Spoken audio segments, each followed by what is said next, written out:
ялцчгүй хоцорсон. Тэгээд бид чинь бүүн алдан болоод дүнгийн хилээд заах уу. За мэдээж хамгийн боломжит үнээр тээвэрлэх одоо эвдрэл хэмтэлгүй бүрэн бүтэн ачааг нь хүлээлгэж өгөх. Цэрэг болохоор ингэсэн бид нар Guinness рекорд ивтлээ шүү дээ. Харин тгий санаад. Бид зүгээр ингэжсэн юм айгу сонирхолтой төв.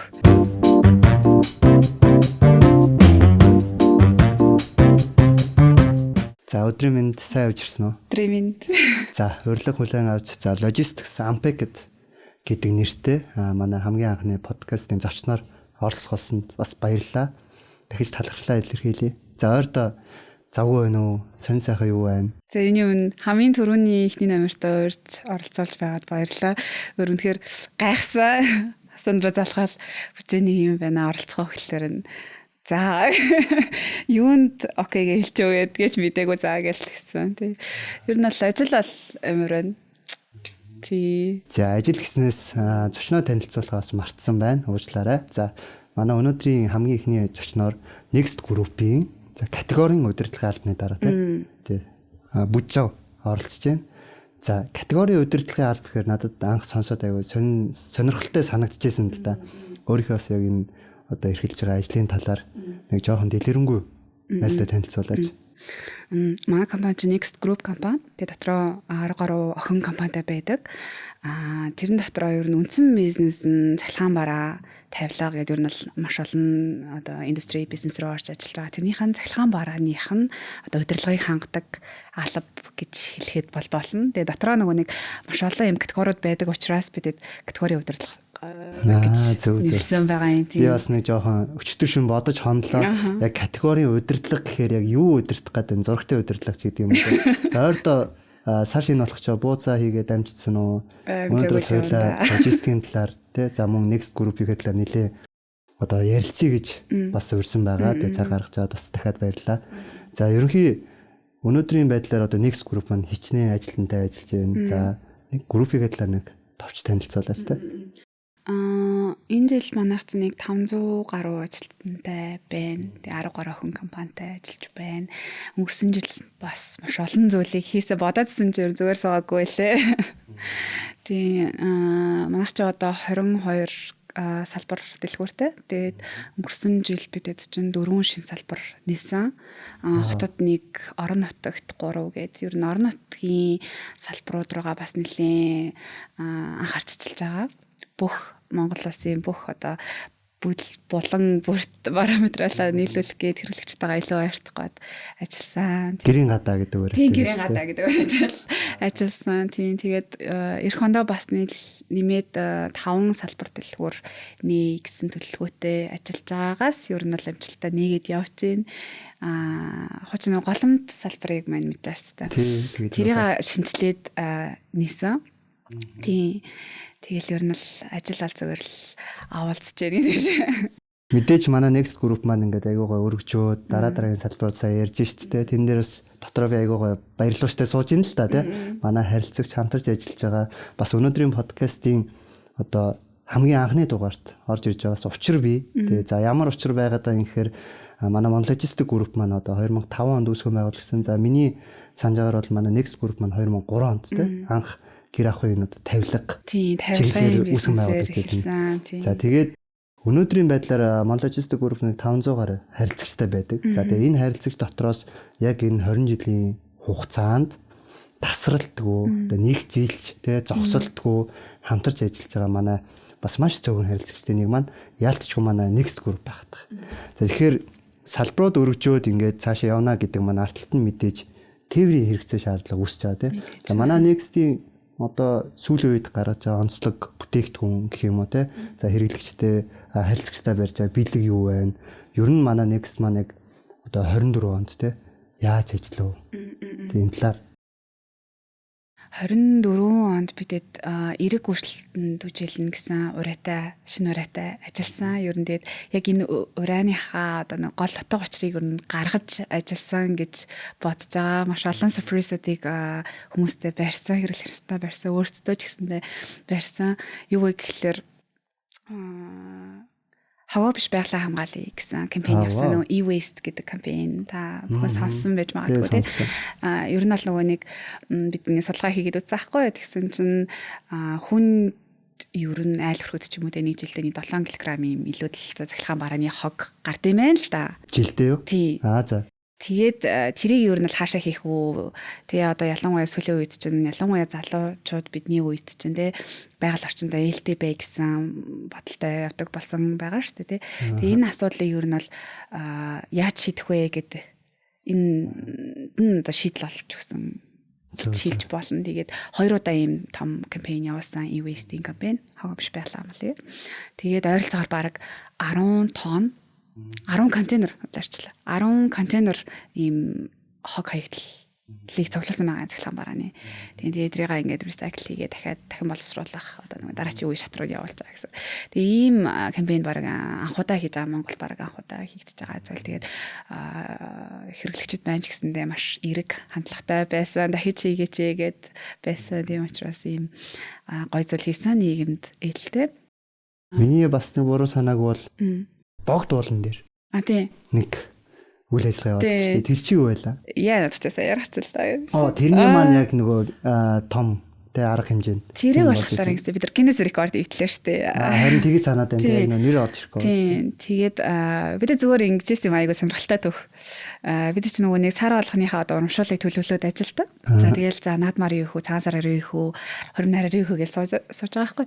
Тэгэл наадмын урамшуул дээр юу хийх үү гэж бодчихсон чи бидэд зүгээр ингээл за зүгээр бэлэг өгөх үү, хямдрал зарлах уу, тэ сулаа хийх үү, одоо юу байж болох вэ гэж ярьжсэн чи Guinness рекорд ивтэх үү гэдэг нэг яриа зүгээр яахгүй юу яа тэгэл Олимпикс болж байсан шүү дээ тэ.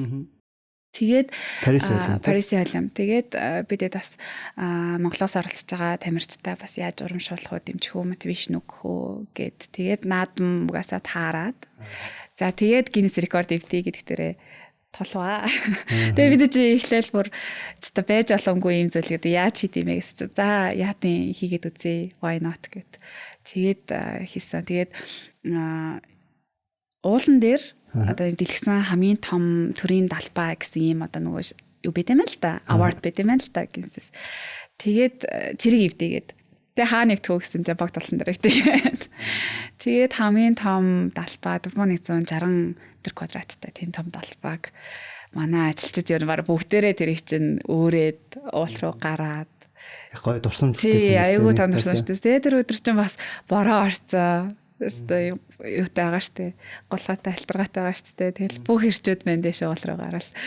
Тийм айгуу тийм дурсамжтай хэцүү гэхдээ айгуу чаленжинг гэхдээ айгуу гоё юм.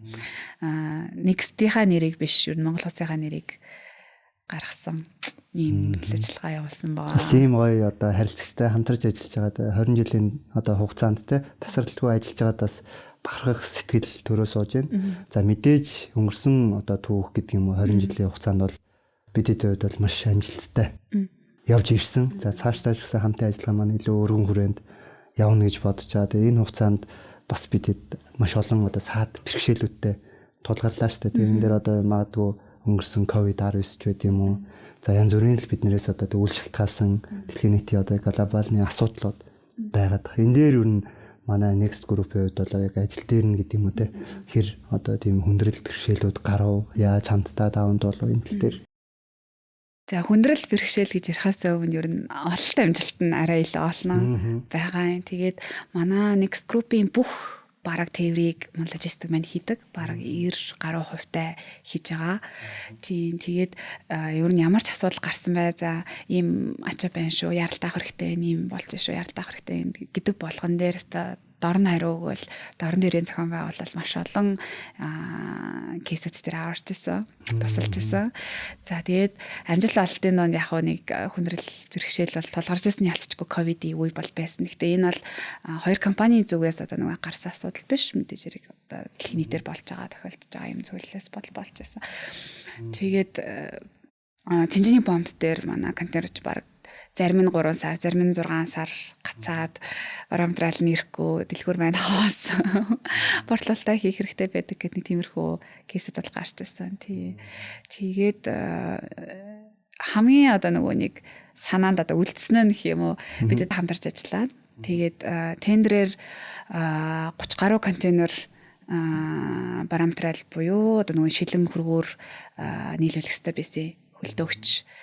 За тэгсэн чинь нөгөө хэд маань гацаад замдаа 3 сар гацаад авч чаддгүй тендерт оролцож байна гэж нөгөө цаа тухайд нь амлсан тоошрох гэрээ баримтлалаа нийлүүлэх хэрэгтэй байдаг айгу ийм хугацаанд ингэ шахагдаж ажилдаг тийм кейс байсан. Тэгээд яалтчгүй хоцорсон. Тэгээд бид чинь буун алданг болоод дүнгийн хилээд заах уу тийм кейс болж байсан. Гэхдээ эцсүүлд нь яг хоцросон ч гэсэндээ бүгдийн амжилттайгаар нийлүүлж чадсан. Энэ дээр би бас тгий санаад байна л да. Ерөнхий тээвэр гэдэг маань өөрөө одоо за манай харилцагчийн өмнө хүлээс үүрэг байгаа. Тэгээд бид ч гэсэн бас манай компани зүгээс харилцагчийн өмнө хүлээс үүрэг байдаг. За сая хоёлаа ярьжсэн COVID-19 гэдээ ярьж байгаа. Тэрнтэй холбоотойгоор энэ тээвэр логистик маань ер нь хүмүүсийн харах үнцийг өөрчлөгдсөн гэх юм уу. За тэгээд Монгол улсын нийт одоо нутаг дэвсгэрт импортоор орж ирж байгаа жинхэнэ 90 орчим хувийг замуудын бомтоор орж ирдэг хүмүүс замаар автаарч гэдэг юм уу. За тэр дундаа Танжин бомт сая одоо яриад өнгөрлөө За ер нь Танжин бомтыг бас манайхан бүгд одоо сүүлийн жилүүдэд аягуулсаа мэддэг болсон, сонсдог болсон байгаа.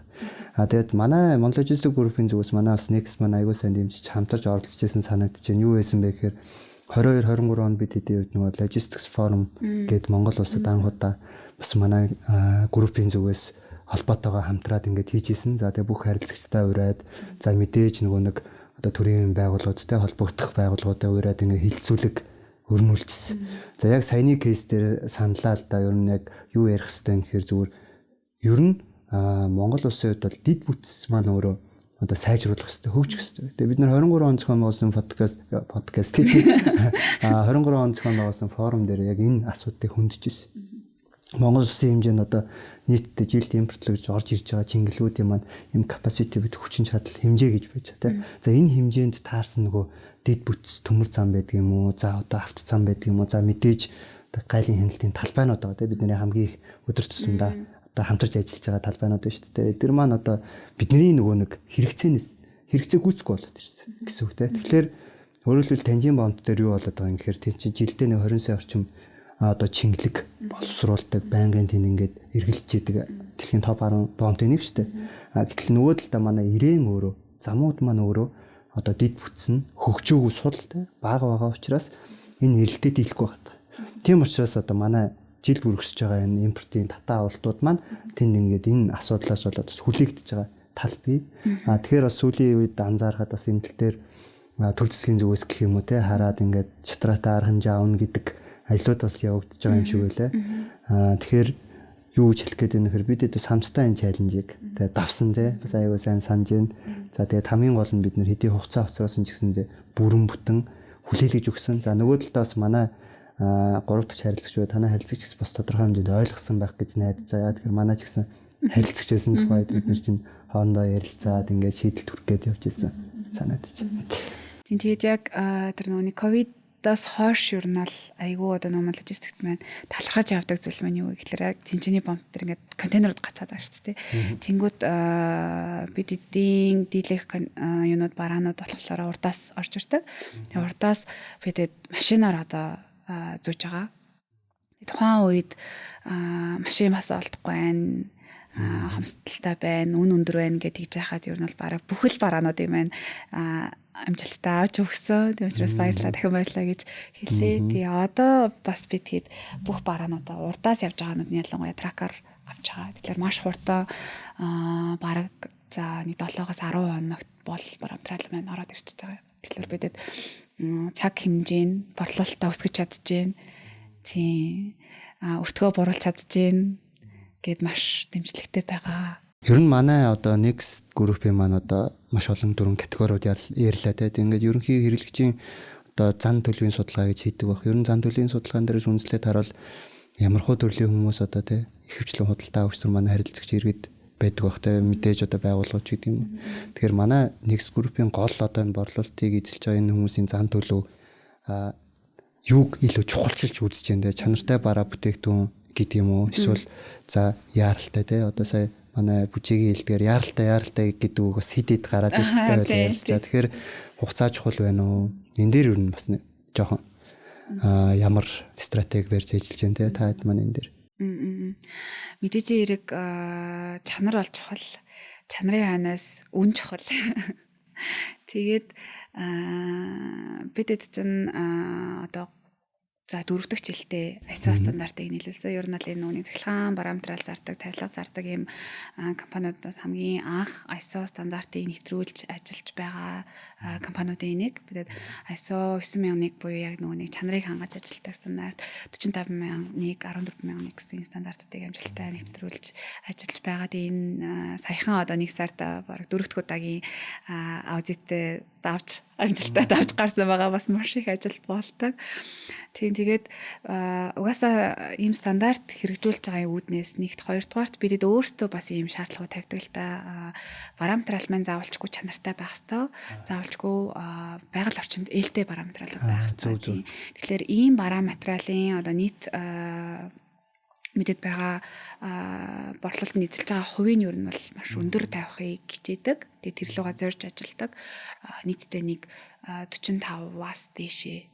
Тэгээ энийгээ ер нь жил болох тусам ингээд хөгжүүлээд нэмэгдүүлээд явнаа гэж ажиллаж байгаа. Тэгээд тэрийг шалгахын тулд бидэд яадаг вэ гэхэлэр ер нь дийлэх одоо үйлдвэрүүд дээр өөрсдийн биеэр очиж ажилладаг, очиж сонгодог. Ковид үеэр ч бас тэгдэг л хэвчээ юу аваад price off-road бараг бүтээгдэхүүний off-road аваад тэр чинь зүгээр л зураг хараад тэдний битсэн одоо нөгөөнд нь өвгөнд нь итгээд тэгэл авч байгаа. Тэг итгэлцэл явж байгаа хгүй ерөөсөө очих боломж байхгүй, ферүүдэд очиж оролцох боломж байхгүй. Тийм байсан. Тэгээд одоо бид яаж ажиллаж байгаа гэхээр яалтчгүй яг бодтоор нь параметралаа очиж үзэж байгаа. За энэ үнэхээр ийм чанарын шаардлага нь юм байгаа юу гэдгийг очиж шалгадаг болсон. Тийм. Тэгээ хоёрдугаар бас нөгөө нэг ачигтгаас өмнө бидэд юу авч байгаа нийлүүлэгчээсээ за бидэд ийм шаардлага тавьсан. Та бүхэн яг энэ шаардлагад нийцүүлсэн ийм одоо нөгөө үзүүлэлттэй бараа бүтээгдэхүүн үйлдвэрлэсэн байна уу? Эргүүлээд бид нарт ийм репорт өгөөч ээ. Одоо жишээлбэл цахилгаан зарцуулалт нь байгаль орчин дээлтэй A2 нэмэх гэсэн үзүүлэлттэй байх юм бол яг тэрийг баталсан одоо нөгөө нэг туршилтаа ингээд төвөр хийгээ шалгаад өгөөч ээ гэдэг ийм репортууд бас авч ажилдаг. Тэгээ энийг бас яг ISO стандартын хүрээнд бас угаасаа шаарддаг. Аудитор буцаагаад бид нөгөө нэг репортлог учраас тийм байгаа юм. Тийм. Тэгэхээр яг энэ тал дээр бол ингэж ажиллаж байгаа. Тийм мэдээж яг хамгийн чанартай дэлхийд номер 1 гэсэн брэндүүдтэй хамтарч ажиллаж байгаа. Samsung, LG, TCL, Hansa, Beko гэдтэй Philips гэх бүгднтэй улам өргөжүүлж байна. Тэгээ саяхан бидэд шинэ брендийг оруулж ирсэн. Байж байгаа энэ болохоор Media брэнд, манай Монголын хэрэглэгчид маань бас тодорхой хэмжээнд мэддэг брэнд. Media, Media Хятадд маань өөрсдөө Media гэдэг юм байлээ. Монголд бол хүмүүс маань Media гэж бол мэддэг. Тийм амжилттай бол ажиллаж байна. Зөв. Сая бас бүжээ маань ингээд чанар гэж ярьжсэн. Би бодоо сууж ирлээ л да. Нөгөө ковидын үеэр гэх юм уу? Ер нь ээлжигийн зурагт бол чанартай юм лээ. Гэхдээ эрэгтэй хүмүүсийн гарыг бол даахгүй юм лээ. Тэгээд хоёр шуудаас зурагтаа хаглаад нэг тренд явсан шүү дээ. Нөгөө чин санаагаас эхэлсэн санагдаад байна те. Хүүхдүүд нь зурагтаа хагалж ийн ковид үеэр хичээл суугаад орохгүй гэртээ их байгаад тэгэхээр бас тэр үеэр бас нэлээ манай цахилгаан бараа ялангуяа манай энэ салбар маань энэ дээр даатгалтай ч гэдэг юм бас харагдчихсэн айгуу тухай одоо нөхцөлтөө тааруулаад те үйлчлэгнүүд гаргаж ирсэн. Чанар гээд дахиад нөгөө талаас нь харах юм бол би одоо хувь хүн хэрэглэгч гэдэг талаас харахаар нөгөө өөрөө энэ салбарт ажиллахаасаа өмнө одоо ямар ч ойлголтгүй байсан те. Тэгтэл яг энэ бидний хэрэгжилж байгаа бараа бүтээгдэхүүн үнэхээр тэр улсаас ирдэм үү гэдэг дээр ихтгэл үнэмшил бас одоо ч зарим хүмүүст одоо асуудаг байх те. Яг энэ тэндээс ирдэг үгүй дотроос өөрөөсөө асуудаг ч юм уу те. Яг ээлжигийн зурагт бол яг хаанаас ирдэм болоо те. За магадгүй Ротензо нөө Туркээс бас ачаа ирээд идэг шүү дээ те. Тэн дээр одоо бас ихтгэлтэй байж болох нэ. Яг аль биесны те хамтарч ажиллаж байгаа гэсэн. Одоо бид чинь нүуний хэрэглэгчийн эрхийг хамгаалах гэдэг угаасаа хууль байгаа. Хуулийн дээр юу гэж заасан бэ гэхэлэр бараа бүтээгдэхүүн хаанаас ачигдсан байна уу, ямар улсад үйлдвэрлэгдсэн байна уу гэдэг мэдээлэл маань хэрэглэгч маань бүрэн одоо мэдэх эрхтэй. Тийм учраас бидэд харилцагч нартаа ямар шаардлага тавьдаг вэ гэхэлэр бараа бүтээгдэхүүн болгоны хойтолт нь хаана үйлдвэрлэсэн бэ гэдгийг бичиж өгнө. Хэрвээ Польшад үйлдвэрлэсэн бол made in Poland, Хятадд үйлдвэрлэсэн бол made in China ч гэдэг юм уу те. Тэгэхээр энэ болгоно нь угаасаа нөгөө лейбл дээрээ заавалчгүй байдаг учраас тэндээс нь хараад мэдэх боломжтой байдаг гэдэг. Тийм учраас эргэлзэх бол шаардлага бол байхгүй. Итгэлтэй байж болно гэж байгаамаа. Тийм. Тэгээд яагаад би бас нөгөө нэг чанарыг онцлоод байна уу гэхэлэр ялангуяа бид чинь зүгээр одоо нэг тоглоом юм уу зарахгүй байгаа шүү дээ. Цахилгаан бараа зарч энэ чинь маш өндөр үнэтэй бараа материалууд. Тэвэрлэгтээ бас маш өндөр одоо нөгөө нэг эрсдлийг дааж ирдэг. Өвтгөх эзлэх хувь нь бас нэлээд өндөр болж орж ирж байгаа. Тэгээд ийм бараа бүтээгдэхүүн бид нэр харилцагч нартай, хэрэглэгч нартай өгч байгаа учраас хойноос нь арын даах хэрэгтэй шүү дээ. Тийм учраас бидэд нэг сервис компани бол байгуулсан. 2016 онд байна уу да. Тэгээд одоо Төв Азтай ер нь бол хамгийн шилдэг сервисийн төв гэж хэлэхэд бол илүүдэхгүй. Бид чинь аль биесны LG Samsung-тай ажиллаж байгаа шүү дээ. Тэгээд жил болгон юм нэг уулзалтууд бол хийгээ явдаг. Тэгээд өнгөрсөн жилийн хувьд LG-гээс зохион байгуулсан ийм саммит болсон. Тэгээд тэрэн дээр манай нэг сервис компани маань шилдэг сервисийн төвөөр шалгарсан. Тийм учраас бидэд ямар нэгэн асуудал гарах юм бол ямар ч асуудалгүй арын даана. Сэлбэг хэрэгтэй бол сэлбэгийг нүүлдвэрлээд өгнө. Засаг хэрэгтэй ресурсны явуулаад засуулаад өгнө. Тийм учраас бидэд одоо бүрэн одоо нөгөө нэг чанар дээр ингэж хойноос нь арын дааж ажиллаж байгаа учраас манад итгэлтэй жолоо шүү. Манайхыг сонгоорой. Баярлалаа. Ер нь одоо тээвэр гэд хойлоо түрүүнд ярьжсэндээ за нөгөө талдаа бүтээгдэхүүн үйлчилгээ бидний хамтын ажиллагаа бол ерөөсөө нэг манайх бол бүтээгдэхүүн гэхээсээ л үйлчилгээ таадтай санал болгодог те. За манайд маань болохоор Next Group маань харилцагчдад хэрэглэгчдад болохоор бүтээгдэхүүн санал болгодог. Энэ хоёрын төгс зохицол ер нь юун дээр байна гэж боддөг вэ? За магадгүй одоо хэрвээ тээвэрт ажилладаг бол те мэдхийг хүсдэг ч юм уу тийм зүйл ер нь дотроо бодож явдаг асууя гэдэг зүйл байгаа үү те. Хойлоос ингээд цаг гараад ярилцаа сууж байгаа юм чинь энэ дээр ер нь юу гэж боддог вэ те? Би ингэж асуугаар байдаг шүү дээ. Бидэд болохоор яаж ийм гэхээр тээврээ бүрмөсөн та бүхэн нэгээд хариуцлаад өгчдөг байхгүй юу. За юу явж гэнэ вэ гэхээр харилцагч нар за бараа материалыг үйлдвэрлэл дууслаа гэсэн мэдээлэл ирж байгаа. Энэ мэдээллээ танах руу хэлээд за ингээд дууссан шүү очиод аваарай гэд хийж байгаа. За тэгээд нөгөөд чинь замдаа явж гинөө ингэж гинөө тэгж гинөө гэсэн мэдээллийг авч байгаа, ирчлээ гэсэн мэдээлэл авч байгаа. Ер нь цаана юу болчиход ер нь бол нэг толгоогоо өвтгдгөө гэх юм уу? Нэг амир тэгж толгоогоо өвтгөө санаа зовоод ингэдэггүй. Тэрний хойдолд яг юу болдог бол аюу сонирхолтой байна. Өвчнөө л ажил болдог байх мэдээж яриг. Тэгээд юу болдог бол манай Next чи Туркээс ямар брэндүүд байгаа лээ? Туркээс ч бидэд одоо Beko очиж байгаа. Beko брендийн мараа бүтээгдэхүүн маань Туркээс ажиглаад явдаг. Sinfer брендийн мараа бүтээгдэхүүн. За тэгээд Rotenzo-гийн зарим нэг төрлийн категорийн мараа бүтээгдэхүүн Туркээс ажиглаж ирдэг байгаа юм. Яг нь Монгол улсын хувьд бол ерөнхийдөө газар зүйн онцлог байгаа шүү дээ. Хэдүүлээ чи Төв Азад байгаа, далайд гарцгүй. За тэгээд хоёрхоо хөрштэй. За энэ нь өөрөө бидний яг нөгөө тээврийн салбарт айгу одоо хүндрэлтэй бид нарт сонголтыг айгу бага авчирдаг. За тэгээд яагаад сая бас Туркийг би онцлон би өөрөө нөө хэрэглэгч талаас харах юм бол миний гэртээ хэрэглэж байгаа одоо бараа бүтээгдэхүүн маань хэдэн мянган километр яаж туулж ирдэг вэ гэж бас сонирхдаг хүмүүс байж магадгүй те. Өнөөдрийн подкастаар бас товчхон хоёлаа танилцуулъя те. За сая нэг брендийг хоёлаа хэлээ л дээ. Ямар брэнд гэж вэ? Beko. За Beko те. За Beko маань үйлдвэрлэгдээд бэлэн боллоо гэж бодъё. За тэгэхээр сая хэлсэн логистик руу захиалгаа өгөөд за манайх танай үйлдвэртэй холбогдоод энэ ачлалтыг зохион байгуулдаг. За тэгэхээр нэг ийм Beko одоо энэ чиглэлээр ирж байгаа Beko маань ямар замналыг туулаад байгаа юм гэхээр түрүүний нөгөө хэлсэн газар зүйн онцлогоос гадна биднэрт одоо сүүлийн үед юу нөлөөлөд байгаа юм геополитикийн асуудлууд байгаа шүү дээ. За Орос Украины асуудал байдаг юм уу?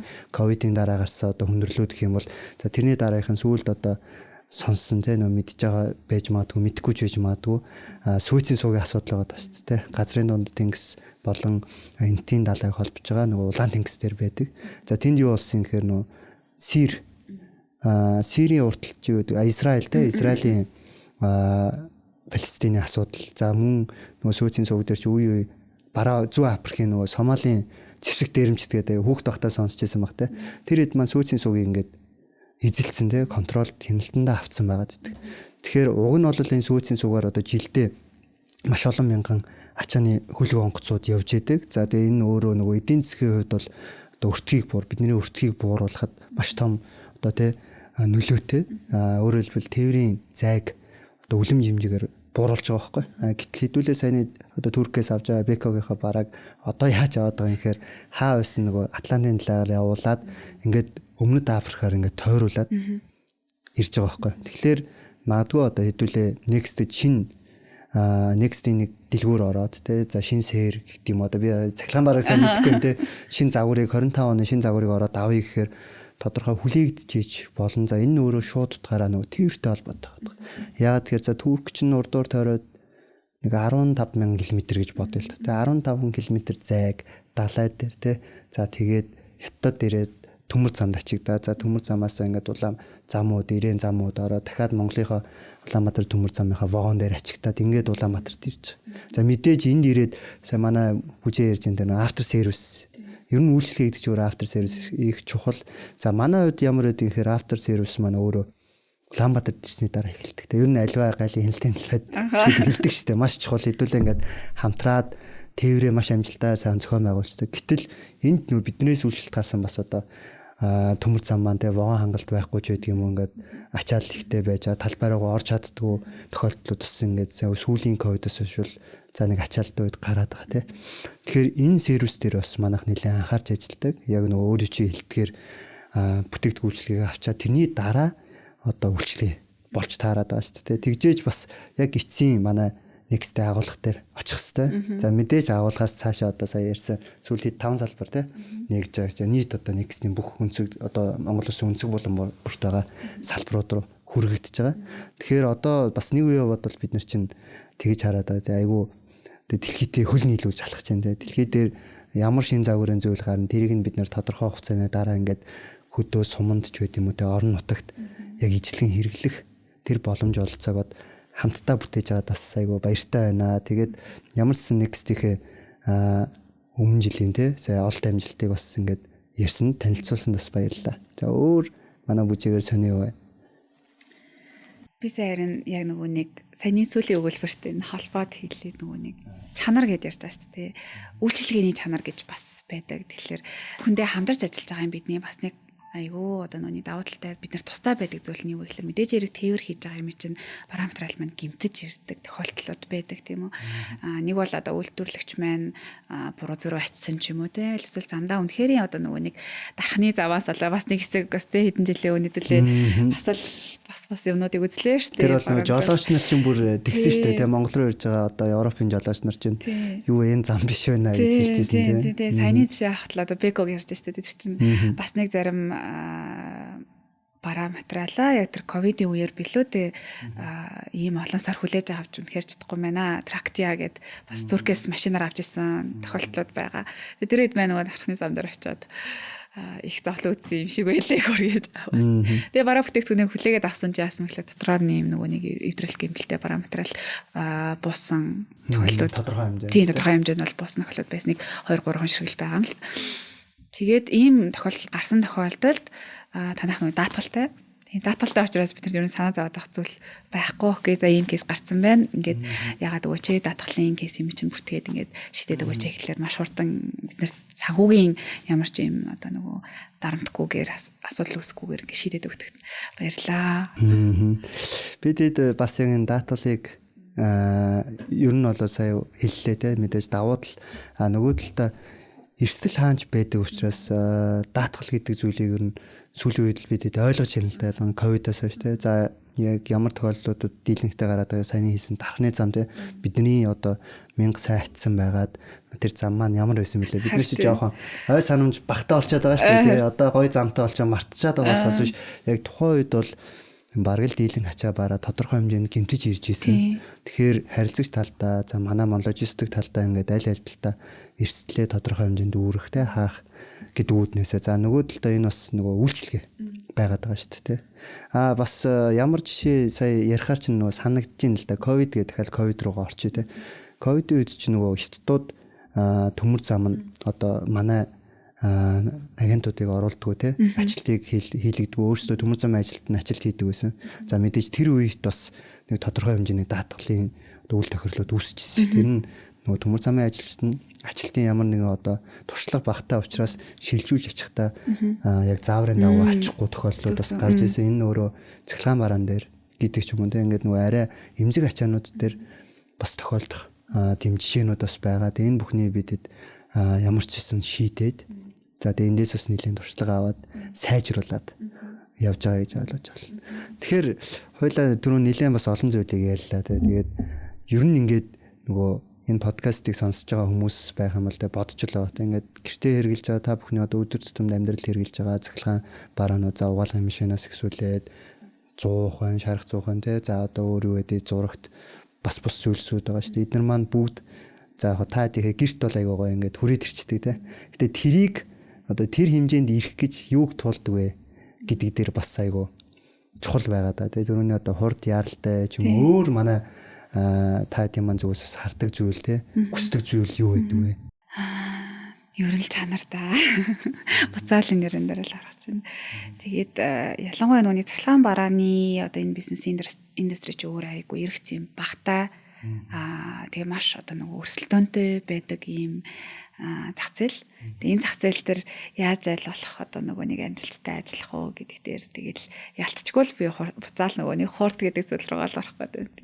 Хэрэгцээ заавалчгүй бидэд нэмэгдүүлж ажиллах хэрэгтэй байж байгаа. Тэгээд бид нар чинь нэг параметрал захиалах гэж тэр чинь үйлдвэрлэлийн хугацаа гэж нэг за хамгийн багтаа шүү 30 хоног болдог. Зарим тохиолдолд ер нь бол 50 гээл зарим тохиолдолд одоо ялангуяа Туркээс очиж байгаа параметралын одоо нэг захиалга бид нар бараг 6 сарын өмнө байршуулж ийж тийм үү 6 сарын өмнө байршуулж ийж ер нь бол яг нэг өссөн өсөмжит цаг хугацаанд авах боломжтой байдаг байхгүй. Тэгээд энэний чинь хойно ингэж хүлээж байгаа. Хойноос нь тээврийн одоо нөгөө нэг транзитийн хугацаа гэдэг чинь бас нэг за хэрвээ утах юм бол тэр чинь тий 2 сар олно 2.5 сар олно хурдандаа бол нэг 5 10 хоног болчихж байгаа юм. Тэгээ ингээд бодглохлоор маш юм нөгөө өсөлтөнтэй энэ зах зээл дээр айлал хурдан чанартай параметрал нийлүүлэх л ийм зорилготой ажилтдаг. Тэгээ манай зорилго чинь танаа зорилгоч юм учраас яг энэ дээрээ бид нийцэж ажиллаж байна гэж бодож байна. Одоо жишээлбэл сая 6 сар ярьж штэ тэгээ бас надад сонирхолтой санагдаад байна л да. Сар шинийн одоо жишээлбэл худалдаа авалт гэж байдаг бах те. За наадам. За нөгөө түрүүний ярьжсэн хурим найрын сар те намар ингээд шинжилгээд нэрийн төлөлтүүдийг ингээд хийгээ явж хахад ер нь нөгөө шин загваруудын асуудал нь яаж явд? Шин загварууд бас ер нь бараа бүтээгдэхүүний категори болгоноос хамаарат бол өөр. Одоо жишээлбэл зурагт яриад үзэх юм бол эн чинь сэр солигдож ингээл бид чинь нэг iPhone, Samsung-ийн гар утснууд маань сэр солигдлоо гэл ингээд жил болгоо ингээд шинэ загваруудаа бид нар танилцуулдаг шүү дээ. Яг тэрнтэй адилхан ТV зурагтууд маань ер нь бол жилдээ нэг удаа том цахилгаан бараа гэд үзэх юм бол за зарим тохиолдолд 4 жил, зарим тохиолдолд 2 жил ч юм уу ингээд янз бүр байдаг. Тийм тэгээд танилцуулсан тохиолдолд нь бид нар тэгэл сонгоо шилэл аль серийг авах уу, аль моделийг авах уу гэл шийдээд явдаг. Дотроо болохоор бидэд ер нь бол за хагас жилдээ нэг хилцчихье. Тэгээд ямар төлөвлөгөөтэй ажиллах уу гэдгийг төлөвлөгөөгөө гаргах чий гэдээ ер нь л ажиллаа явдаг. Энэ моделийг бид нар үлдээх үү болох уу? Дараагийн моделээр солих уу болох уу? Эсвэл бүр хүмүүсийн энэ категорид болт юм уу? Эсвэл бүр хүмүүсийн энэ брендийг болт юм уу? Эсвэл энэ брендийг нэмэх юм уу гэсэн ийм төлөвлөлүүдийг ер нь л хийгээд явдаг байгаа юм. Зах зээл дээр одоо манай Next Group-ийг те илэрхийлж байгаа имиж нь яг аль тал руугаа одоо өнгөрсөн одоо 20 жилийн хугацаанд байсан бол одоо ер нь аль тал руугаа байгаа вэ? Тэгээ одоо чанартай хямд уу эсвэл нөө хямд гэдэг категорид нь байна уу? Тэгээ хэрэглэгчдийн хувьд бол яг Next-ээс худалдаа авалт ихтэй юуг нь илүү харж сонгож байгаа гэж боддог бай. Чанар мэдээж яриг бол байгаа. Хоёрдугаар талхлаараа яг нөгөө нэг тохирсон одоо бүтээгдэхүүнд нь таарсан боломжийн үнийг бид нар санал болгож байгаа. Зохистой үнийг санал болгож байгаа.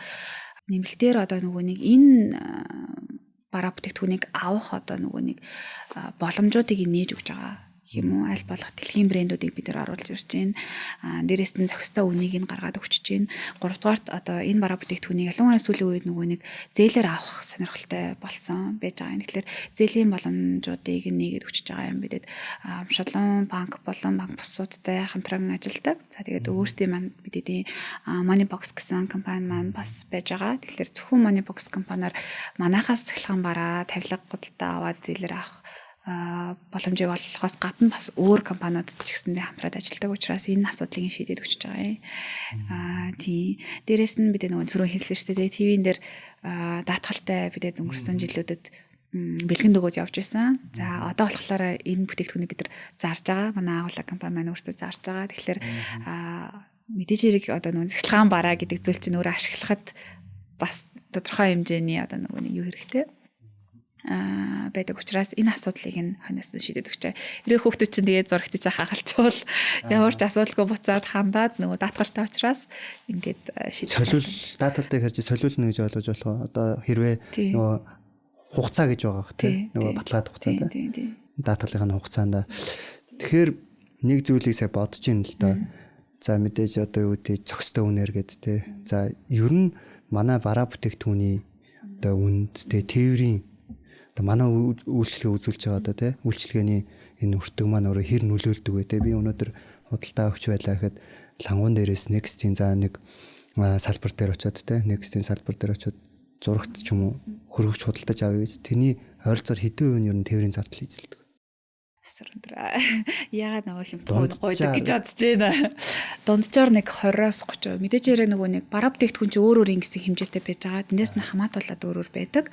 Гэхдээ дунджаар ер нь нэг 20-25% орчим хувийг бол ялцчихгүй тээврийн зардал бол эзэлдэг байж байгаа юм өртөгт. Тийм учраас лүүний эрэнгүүт нь за нэг жоох хэмтгүүн. Аа. Тэг яг манай бодлого мэдээж бас нөгөө үйлчлэгээ. Тэгээ хойлоосаа ярьжсэн чанар гэдэг зүйлийг бол хамгийн түрүүнд тавьдаг. Манай яг брендинг имиж гэх юм уу тэр тал руугаа явдаг. Сүүлийн жилүүдэд бид энэ зорж байгаа одоо цэг хаана байгаа даа гэхээр нөгөө яагаад одоо тэ чанартай үйлчлэгийг бас хямд үнээр хийж болохгүй гэдэг рүү харж бас зорж ажиллаж байгаа. Тэгээ энэ дээр бас тодорхой одоо үр дүнгууд удахгүй гарах байх гэж найдаж байгаа. Өөрөөр хэлбэл бидэд ковидоос хойш маш олон зүйлийг хамтдаа суралцлаа л да. Тэгээд янз бүрийн юм опшнууд гараад ихтэй сонголт багтай. Тэгээ нөгөө нэг зай одоо Европоос жишээлбэл дор хаяж 8,000-аас 10,000 км зам туулж ирж байгаа учраас тэрний гарч байгаа зардлууд нь өндөр эргээд тээврийн зардал өсөд байгаа шүү дээ. Тэгэхээр бидний нөгөө аль болох одоо тийм өртгийг бууруулах боломжтой тэр рут маршруттай за мөн одоо бүс нутгууд гэж байгаа. Зүүн өмнөд Аз ч үгүй. Хятад ч үгүй юм уу. Эднэрээс бас бидэд ажиллаад нөгөө чанартай үйлчлэгийг хамгийн өөрийн хэлдгээр зохистой үнээр бас үйлчлэгээ үзүүлэх гээд ажиллаж байгаа шүү. Тэгэхээр удахгүй бас манай одоо энэ подкастыг сонсч байгаа Next-ийн хэрэглэгч нар үнэн ч хэрэглэгч нар байх юм бол бас тодорхой хэмжээнд тий яг нэг өндөр бол гэж хэлж чадахгүй. Гэхдээ бас бараа бүтээгдэхүүн үн борох боломжтой. Нөгөө талдаа валютын ханш байх бах тий. Валютын ханш дээр бол ер нь хэр одоо мэдрэг байд юм бэ? Валютын ханш дээр маш өндөр мэрэг. Ялангуяа бас заал нөгөө ковидынхаа үеэр яг жишээ авах гэдэг. Тэр үед чинь бүр үнэхээр аимшигтай байсан шүү дээ. Бидэд нэг тодорхой хэмжээний эрсдлээ тооцсон үн өртгийг ер нь бол тооцоолоод бодсон байж идэг. Гэтэл тухайн үед чинь баг сар сараар л тээврийн үн огцом өсөөл ханшийн хөрөгдөл чинь аимшигтай байлаа шүү дээ. Байдаг. Тэгээд 24 онд харцсангуу гайгүй өнгөрлөө. Гэхдээ одоо бас ер нь л багаар нэмэгдээл байна. Тэгэхээр тодорхой хэмжээнд бас бидэд өртгөн дээр нэмэгдэж байгаа учраас үн хэлбэлцэх баг. Гэхдээ аль болох ер нь бол боломжтой зохистой үнийг нь баримтлахаар хичээж ажиллаж байгаа. Бидэд одоо ингээд жишээ аваад ярих юм бол Монголын зах зээл дээр хамгийн одоо нөгөө хямд тэгтээ чанартай мөшөл угаалгын машин юм байна шүү дээ. Бид өнгөрсөн жилээс Asaya гэх шинэ брэндээ хөгжүүлж эхэлсэн. За энэ хаана гэх юм? Ялангуяа залуу гэр бүлүүдэд зориулсан гэдэг утгаараа гал голомтой асааж байгаа буюу манай уран нас юм гал голомтой Asaya гэдэг тийм Asaya брендийг маань. Asaya тийм байна. Тэгэж гаргасан. Би ч одоо Япон юм болоо Asaya гэхээр тэгээ нэг жоохон нөгөө Япон одоо нөгөө нэг хэм маягтай яг залуустай зориулсан бас тийм сонирхолтой гоё юмсаг тэгсэн мөртлөө боломжийн хямдхан үнэтэй ийм бараа бүтээгдэхүүнийг бол хөгжүүлээд оруулж ирж байгаа. Тэгээ дийлэх хэрэглэгчд маань бас айгу happy байгаа. Гоё юм тий. Монголын зах зээл дээр байхгүй л бараа бүтээгдэхүүнийг оруулж ирж байна шүү дээ. Жишээлбэл одоо угаалгын машин гэх юм бол зах зээлээ 649,000 зор зарагдаж байгаа хгүй нь зах зээлийн хамгийн доод үнээр зарж байгаа юм. Юутай хөрөгч. Тээвэр нас аятайхан явсан баг. Тийм тээвэр аяга аятайхан явсан. Та бүхний тусламжтайгаар. Тэр чи одоо бага үнэтэй байна гэдэг чинь мэдээж түрүүний нөгөө өртөг гэдээ ярьжсэн дээ. Тийм. Тэгээд жишээлбэл одоо юутай ялангуяа сүүлийн үед хүрэгч авч байгаа хүмүүс маань ийм нөгөө нэг хоёр хаалгатай мөртлөө доороо хөлтөгчтэй ийм хүрэгчүүдийг ер нь сүүлийн үед авдаг байсан байхгүй Монголын засааллаар ийм хүрэгчүүд айгүй одоо нөгөө нэг их зарагддаг их демандтай байсан. Тэгсэн чинь сүүлийн жилүүдэд яаж өгнө гэхээр нөгөө нэг хоёр дэш нь онгоодог ийм том сайбасайд хүрэгчүүдэд гэж тий. Тийм хүрэгчүүд эсвэл дөрөв хаалгатай ч юм уу ийм хүрэгчүүд рүү ер нь л ингээд шифтлэгдээд явж байгаа юм. Тэгээд тасаа ядар бас яг тиймэрхүү загваруудын хүрэгчүүдийг оруулж ирсэн. Ялгааны үг гэхээр дотор нь косметик хийх боломжтой. За. Тийм. Ялангуяа одоо нөгөө эмэгтэй хүмүүс чинь маск одоо би шилбэл маска ингэ эмхүүтэй орчинд ингэж хадгалж байгаад ингэ тавих сонирхолтой хүн байхгүй юу? Тэнгүүд зүгээр ингэ өргөчөндөө хийжтэй. Гэтэ энэ уул нь бол хүн садгалах хэвээр зүйл байгаа шүү дээ. Зориултын биш дээ. Тийм тэнгүүд асаа ядрахлаар юм зориултын бүр яг косметик хадгалах юм бокстой юм өргөчүүдийг оруулж ирсэн. Аль эсвэл харны гэрлийг хөрөгчин дотор асаадаг гэд бодтой. Тийм хөрөгчийг хүртэл оруулж ирсэн. Гэх мэтчлэн маш олон зүйлийг хийсэн байгаа юм өнгөрсөн жилийн хугацаанд. Тийм бүтээгдэхүүнд маань зөвхөн Next-д зарагдаж байгаа. Тэгэхээр зөвхөн Next-ээс аваарай. За, ер нь хойдоо ингээд чөлөөтэй бас ярилцаад баярлалаа. Ярилцлага ингээд одоо миний хувьд те дотроо ойлгож байхад бол хоёр компани маань зайл аль нь чанар үйлчлэгийг эрхэмлдэг. Ер нь их одоо ойролцоо үүслэн гэсэн те үүсэл одоо түүхэн гэсэн ойролцоо явж ирсэн юм компаниуд. За хоёулаа бас мэдээж дотоодын 100% хөрөнгө оруулалттай те үндэсний гих бас нэг салбартаа бас тэргүүлээд явж байгаа компаниуд байна.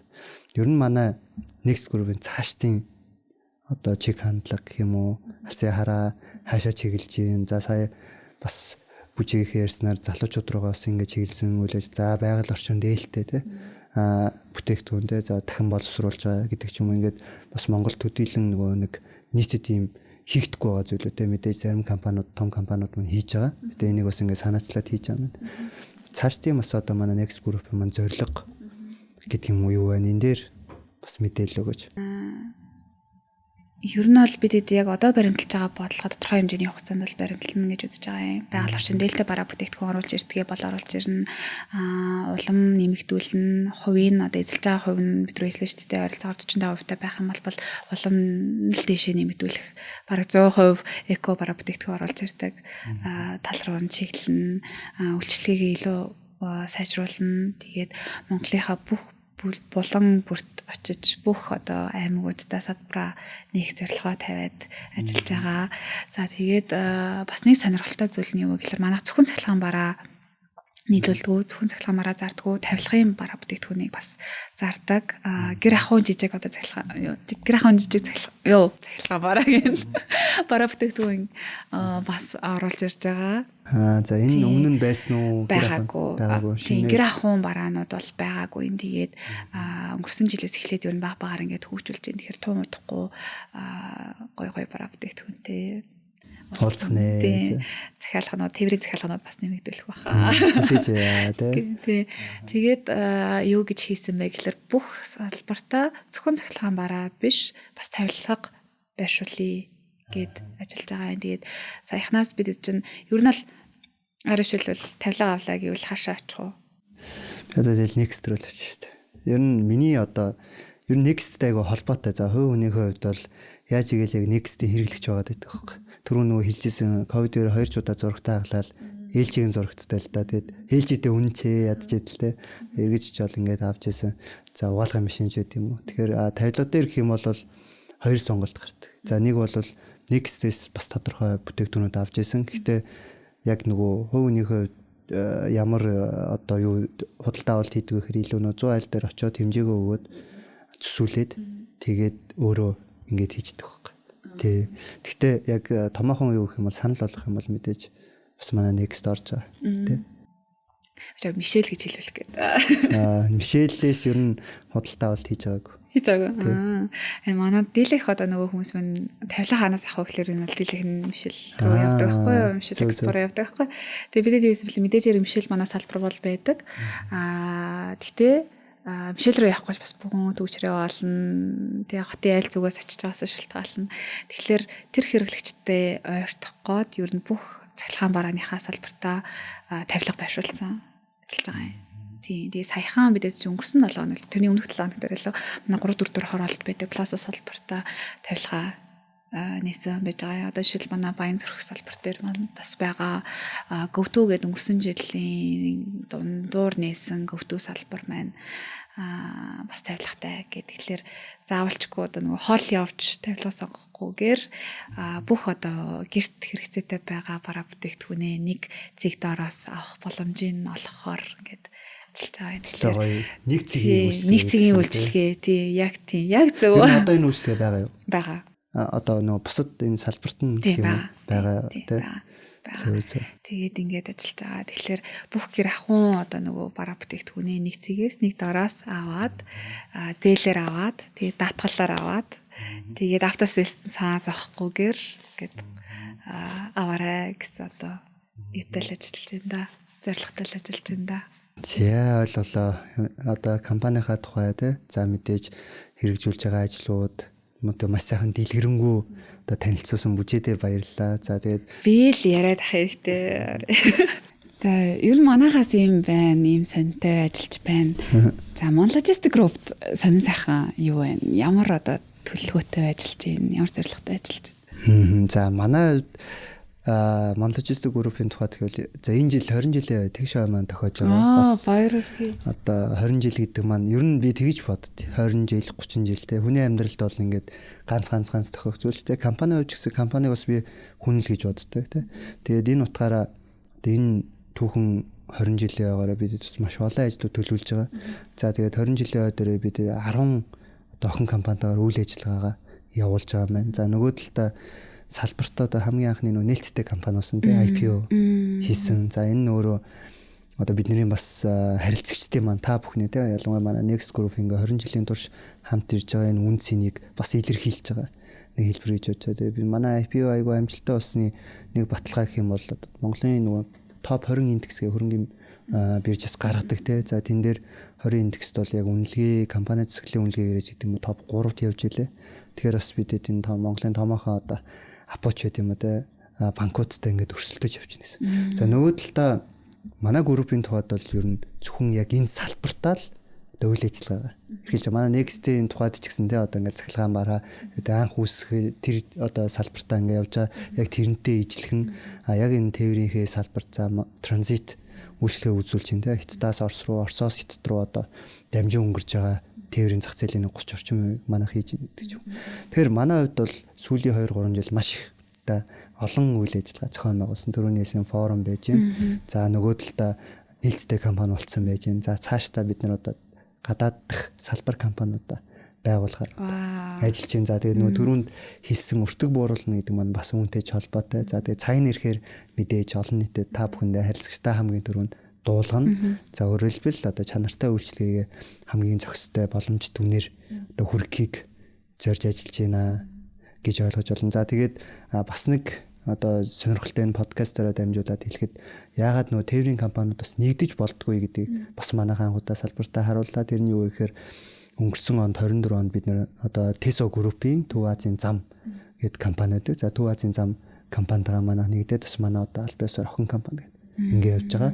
Та бүхэн манаас сонирхох юм бол манай 24 оны одоо тайлан гарцсан байж байгаа. За манай компани бас ногдлоо шиг тарахаар ингээд энэ жил бас дахиад тарахаар шийдвэрлэсэн байж байгаа. За тэгээд сонин сайхан гээд дахиад нэмээд хэлэх юм бол бидний хувьд одоо энэ тээврийн салбар маань өөрөө айгу чухал гэдгийг бол манай зүгээс салбартаа ажиллаж байгаа зүгээс бол тэргүүлэгч компани зүгээс бол харж байгаа учраас дараагийн одоо бид нэр аль болох салбартаа одоо тий нөгөө юу тулгамдаад байна, асуудлууд юу байна гэдэг дээр харж энэ дээр бас манлайлж түүчээж ажиллая гэж зорж байгаа.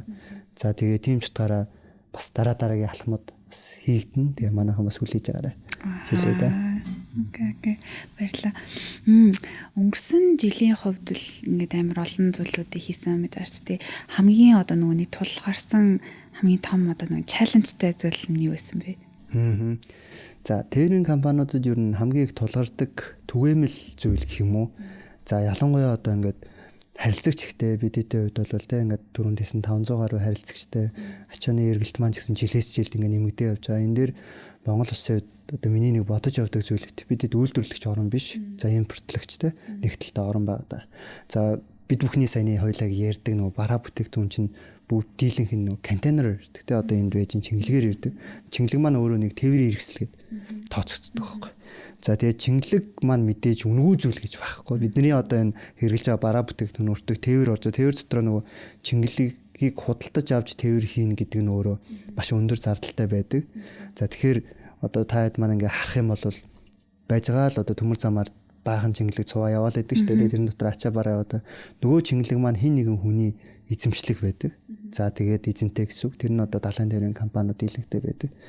Бидэд яадаг вэ гэхээр далайн тээврийн компанитай манай харилцагч агентууд маань гэрээ хийгээд за тэгээд нөгөө чингэлгийн түрээслээд тээврээ зохион байгуулдаг гэсэн үг. Дотор нь манай одоо бүх брендийн ачаанууд ачигтаад явж байгаа гэсэн үг шүү дээ.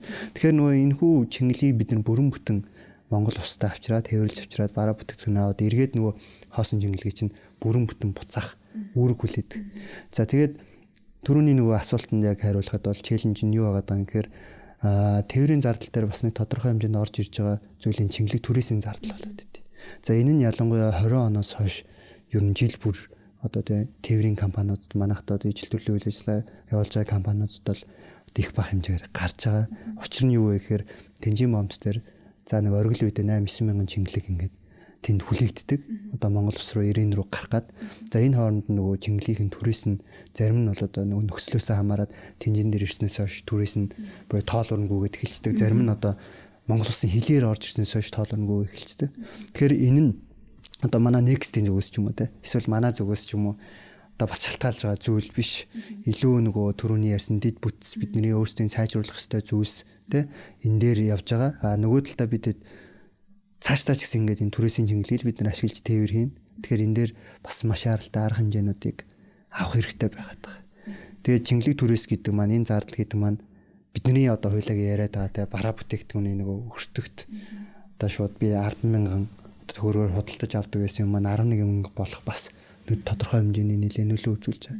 Тэгэхээр энэ зардлыг бид нэр ер нь бууруулаад аяг хүндрэлтэй байгаад байгаа. Гэхдээ бид нар энэ зардлыг бас яаж бууруулах талаар гарц аргалгаагаа олцсон ажиллаж байгаа. За удахгүй бас нөгөө түрүүний хэлсэн шиг бас мэдээ те гоё surprise бас дуулганаа. За хаста хүлээж яа. Чих 50 хүлээж яа. За тэгвэл басны сонирхолтой асуулт. Манай цахилгаан барааны тавилгын одоо энэ индастри бизнес амар өрсөлдөөнтэй. Аюу амар өрсөлдөөнтэй. Тээвэр логистикийн хувьд хэр байна вэ? Хэр өрсөлдөөнтэй байна? Тэгээ энэ өрсөлдөөнд яаж одоо нөгөө ялж гин үү? Яагаад хүмүүс логистикийг одоо нөгөө нэг сонгох хэрэгтэй вэ? Яг гол шалтгаан юу гэж үзэж байна? За бас нэлээд гоё асуулт асуулаа тий. Нөгөө талдаа энийг мэдээж манай бүжээмэн сайн нэлээд ярьчлаа тий. Нэг талдаа ингээд манай нийт 90 орчим хувийн ачаан ингээд монлогистикээр тээвэрлэгдэж байгаа. Ерөөсөө л ихтгэлцэл байдаг хамгийн эхлээд тий. Нөгөө хүмүүс чинь ярьдаг ч нэг нэгэндээ итгээд үйлчлэгэн дээрээ тий. Итгэж найдаж яхад нь мэдээж итгэлийг алдаж болохгүй хамгийн түрүүний. Тий. Одоо хүнээр ярих юм бол гэсэн. За нөгөө талдаа манай салбар өөрөө за яг холбооны бүртгэлтэй миний мэдж байгаа нэг 60 нэмэх одоо компаниуд үйл ажиллагаа явуулж байгаа. Мэдээж цаана холбооны гишүүнчлэлгүй бас маш олон байгууллагууд байдаг. За тэгээд салбар бол ялцч өрсөлдөөнтэй. Яг танаа салбартай ижилхэн. За тэгээд салбараа бас тодорхойлж байгаа 10-аас дээш компани байгаа. За тэгээд маркет ширийн тухайд бол бүгдээрээ ингээд харилцаа адилгүй байдаг. Одоо зарим салбарыг апог ч юм аваад үзэх юм бол маркет ширийн баг за зөвхөн дотоодын PV-нийхээ 80% ч үлээдээ ингээд эзэлдэж буруу санааг бол гэдэг байдаг бол манай салбар өөр хамаагүй бага эзэлдэг томоохон компаниуд нь. Тэгээ манай зах зээл дээр ерөөсөө юугаар ялгарх гэдэг юм гэхээр түрүүний хэлсэн нэг бүтээгдэхүүн үйлчлэгээр л ялгарья хамгийн түрүүнд те. Учир нь бид нар харилцагч байгаа бараа бүтээгдэхүүнийг амлсан хугацаанд хэлсэн хугацаанд тээвэрлэх нөгөө түрүүний итгэлтэй итгэлийг алдахгүй байх. За мэдээж хамгийн боломжит үнээр тээвэрлэх хамгийн сүүлд нь одоо эвдрэл хэмтэлгүй бүрэн бүтэн ачааг нь хүлээлгэж өгөх. Ерөөсөө энэ л манай гол зорилго байгаа. За тэгээ ингийн тулд ард талд нь бүхэл бүтэн баг эзэлж байгаа. Хамгийн гол нь мэрэгжлийн гэдэг бас зүйлийг бидэд бас гаргахыг хичээдэг. Ер нь мэрэгжлийн чадварлаг хамт олон гэдэг дээр бас манай одоо эрхэм зорилго явж яадаг. За тэгээд за даатгалч гэдэг юм дөрөвний сервисүүдээс гадна нөгөө багууд маань өөрсдөө мэрэгшээд ингээд ажиллаж яадаг. Тэгээ ард талдаа одоо зөвхөн next group-ийг хариуцсан те ажиллачаад ингээ бүр мэрэгчсэн байж идэг гэсэн. Энэ өөрөө эргээд бидний хамтын ажиллагааг бас энэ хэмжээнд авчирж байгаа болов гэж найдаж байгаа. За бас нэг ялгарх зүйл нь мэдээж санхүүгийн найдвартай байдал, олон жилийн туршлага те найдвартай байдал гэдэг маань өөр айгүй чухал. За ялангуяа сая ингээд ковидын үеэр ачаа бараа гацлаа гэж бүгд ярьж байдаг. Тэгтэл ингээд яг юу болоод идэг вэ гэхээр төлбөр тооцоон дээрээс асуудлууд үүсдэг. За Орос-Украин 22 оны 2 сард эхэлсэн санагдаж байна тийм. Ингээ нөгөө банкуд маань лимиттэй доллар гаргаад эхэлсэн. Тэгэхээр манай компанийн хувьд бол яасан бэ гэхээр бид нар харилцагчийнхаа ачаа барааг одоо ингээд зогсоохгүй тулд бид нөгөө өөрсдөө ханшийн алдагдгийн зөрүүгээ хүлээгээд гадаад агентынхаа одоо тээврийн агентынхаа төлбөр тооцоог таслахгүйгээр одоо хийгээд явж байсан ч гэдэг юм уу. Энэ бүхэн маань өөрөө ерөөсөө л нөгөө түрүүний үйлчлэгээ чанар гэдэг дээр бид нэр анхаарч бас одоо өнөөдрийн логистик групп явж байгаа бас нэг тодорхой хэмжээний манай давуу тал юм болов уу гэж харж байна тий. Одоо чам тоо асуумар санагдлаа. Өнгөрсөн онд логистикийн хийсэн тээврүүд ер нь хэдэн тээвэр жилдээ оролцоогоор хийж гин. Хэдэн контейнер оруулж ирж гин. Хэдэн трак буюу машин оруулж ирж гин. За тооны тухайд бол манайх нөгөө ингэж салбар өөрөө тэгж тооцол дандаа сая тонн гэж явдаг. Тооноор явдаг. Тэгээ бүх нөгөө агаарын тээвэртэй, газрын тээвэр, чингэлэг, автомашины бүгдийг ачаа баргаа тоон руу шилжүүлцдэг. За дөрөвдөр улирлын тайлан гарсан чинь манайх нэг 260 орчим тэрбумын борлуулалтын орлоготой ажилласан байлээ.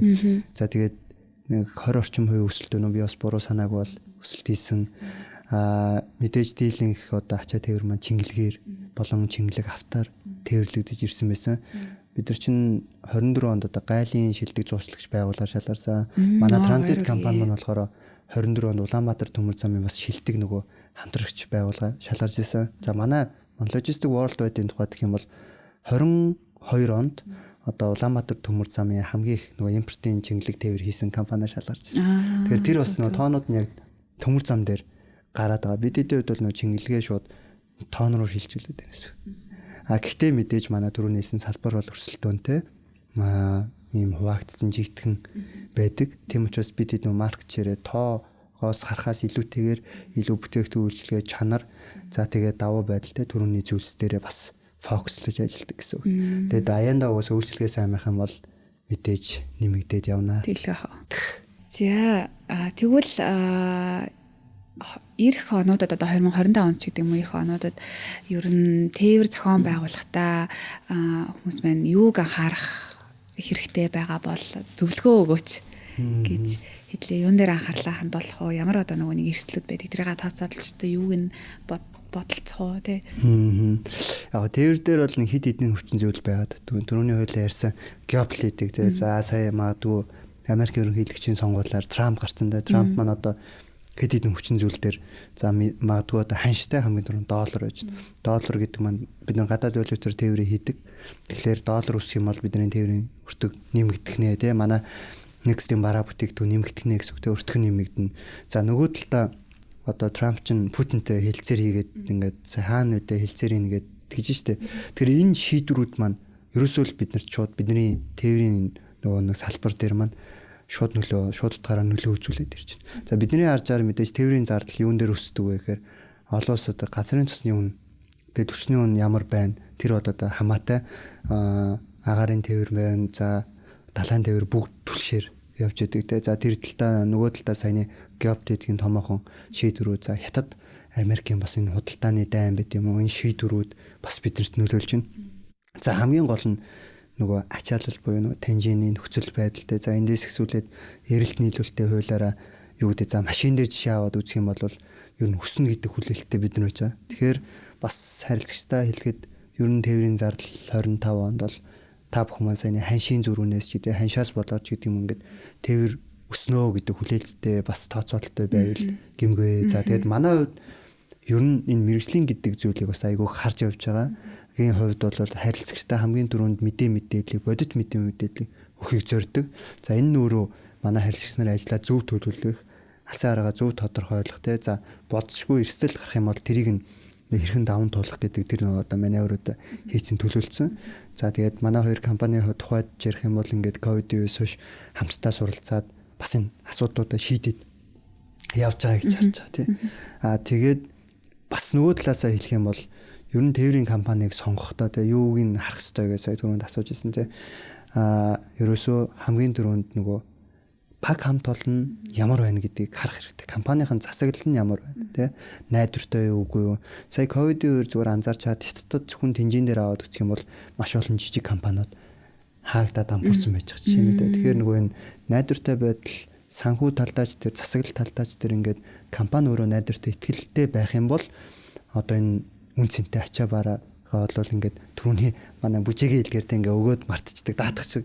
Ерөөсө тэр хэмжээнд л мэдээж харж одоо хамтын ажиллагаа хийх хэрэгтэй. Тэгээд одоо яг өнөөдрийн бас ингээ манай подкастнтэй оролцож байгаа манай Next Group-ийн тухайд 20 жил бид нэр хамтарч ажиллаж байгаа 20 гаруй жилдээ өмнөх ингээд байгууллагатаас өмнө ч гэсэн холбоотой хамтарч ажиллаж байсан. Ингээд хараад үзэх юм бол ер нь урт хугацааны хамтын ажиллагаа нь өөрөө альч бизнес дээр удаан явдаг тийм амжилттай байдаг. Тийм манай хоёр компани одоо ингээд өнөөдрийн байгаа байдлаар бол харагдаж байна гэсэн. Тэгэхээр бас одоо стартап хийж байгаа ч юм уу. За ингээд импорт гадаад худалдаа хийгээ удаагүй байгаа тийм тээврээ яхаа мэдгүй байгаа компаниуд хэрэг байгаа бол аль болох таад маань алсыг хараа зорилгоо том тавиад 5-10 жилийн дараагаа харах юм бол илүү нөгөө өнөөдрийн нэг 50-100 долларын нэг юм үнийн зүрх байдаг юм уу тэрнийг жижиг сэжиг өмнөдөө харах биш илүү үйлчлэгийг нь харж бас сонголтоо хийгээсэ гэж бас одоо зөвлөхөр байна гэх юм уу. Яг гоо манай өнөөдрийн подкастын зорилго бол ерөөсөө хамгийн гол нь бидэд энэ тээвэр гэдэг зүйл маань өөрөө тий бид нар одоо хоёулаа адилхан хэрэглэгч шүү дээ тий хэрэглэгч нарт энэ ямар хэмжээнд одоо чухал нөлөөлдгийг ийм айгу энгийн байдлаар харилцагчдаараа дамжуулаад тэг бидний бараа бүтээгдэхүүн хэрэглэж байгаа бараа бүтээгдэхүүнээр дамжуулаад одоо ойлгуулахыг зорж байгаа. За тэгээд мэдээж анхны дугаар учраас алдаа оноотой бас хоёлаа хөгжилтэй сайхан ярилцлаа гэж бодож байна. За тэгээд манай подкастыг одоо Logistics Unpacked гэдэг айгу гоё нэр өгсөн байгаа тий. Сонсож байгаа та бүхэндээ бас манайхтай хамт байгаарай. Дараагийн дугаараар бас өөр та бүхний сонирхсан тий брэндүүд одоо оруулж ирдэг манай импортын томоохон аж ахуй нэгжүүдийг оруулах болно. За тэгээд урилга хүлээж аваад ирж дэлгэрэнгүй сайхан тий чөлөөтэй сайхан ярилцсан бүжээдээ дахин баярлснаа илэрхийлье. Тэгээ манай Logistic Group-ийн зүгээс бас гарын бэлэг. Вау, ямар гоё вэ. За ингээд бүжийнхээ цаашдынх нь ажилд нь амжилт хүсье. За баярлалаа. Урьж оролцуулсан баярлалаа. Дараагийн дугаартаа бас ураарай. За өнөөдрийн Logistic Unpacked хамгийн анхны манай подкастын хамт байсан та бүхэндээ маш их баярлалаа. За тэгээ дараагийн дугаараар бид өөр сонирхолтой одоо зочдыг урьж оролцуулах болно. За тэгээд энэхүү подкастаараа дамжуулаад та бүхний одоо хүссэн асуултуудад хариулах учраас доор та бүхэн бас асуултуудаа үлдээгээрэй. За тэгээд дараагийн дугаараар уулзлаа түр баяр та.